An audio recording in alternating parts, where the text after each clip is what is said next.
महाराष्ट्रात पावसाचं पुनरागमन. चक्रीवादळामुळे कोकणावर मोठं संकट. राज्यभर सतर्कतेचा इशारा.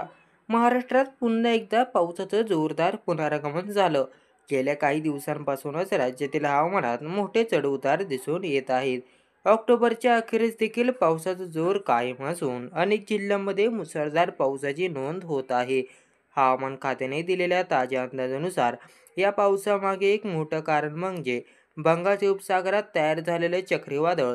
या वादळाचा परिणाम आता महाराष्ट्रावरही जाणवू लागला आहे. मित्रांनो, तुम्ही चॅनलवर नवीन असाल तर चॅनलला सबस्क्राईब करा. बंगालच्या उपसागरात चक्रीवादळाची निर्मिती. हवामान खात्याच्या माहितीनुसार बंगालच्या उपसागरात गेल्या 2 दिवसात कमी दाबाचा पट्टा हा निर्माण झाला होता.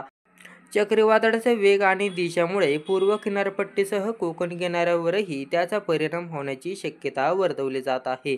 हवामान तज्ज्ञांच्या माहितीनुसार चक्रीवादळाचा सर्वाधिक परिणाम कोकणी किनारपट्टीवरही दिसू शकतो. रत्नागिरी, सिंधुदुर्ग, रायगड आणि मुंबई परिसरात पुढील 48 तासात जोरदार पावसाचा आणि वाऱ्यांचा तडाखा बसण्याचा अंदाज आहे. काही ठिकाणी वाऱ्याचा वेग ताशी 60 ते 80 किलोमीटरपर्यंत जाऊ शकतो. त्यामुळे मच्छीमारांना समुद्रात न जाण्याचा सल्ला देखील देण्यात आला आहे. दरम्यान अरबी समुद्रात देखील कमी दाबाचं क्षेत्र तीव्र होत असल्याचं हवामान खात्यानं सांगण्यात आलं. या दोन्ही प्रणालींचा एकत्रित परिणाम म्हणून कोकण, पश्चिम महाराष्ट्र आणि विदर्भाच्या काही भागात पावसाचा जोर वाढणार आहे. विशेषतः रत्नागिरी, कोल्हापूर, पुणे, सातारा आणि ठाणे जिल्ह्यामध्ये ऑरेंज अलर्ट जारी करण्यात आला.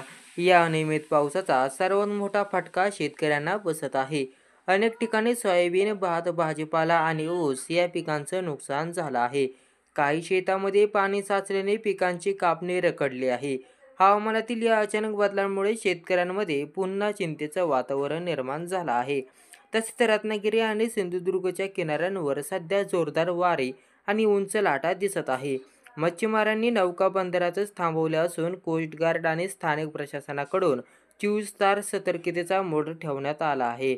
हवामान खात्याने येत्या काही दिवसांसाठी समुद्र खवळलेला राहील असा इशारा देण्यात आला.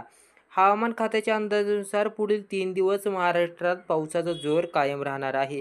त्यानंतर चक्रीवादळ पश्चिमेकडे सरकल्याने पावसाची तीव्रता देखील कमी होईल.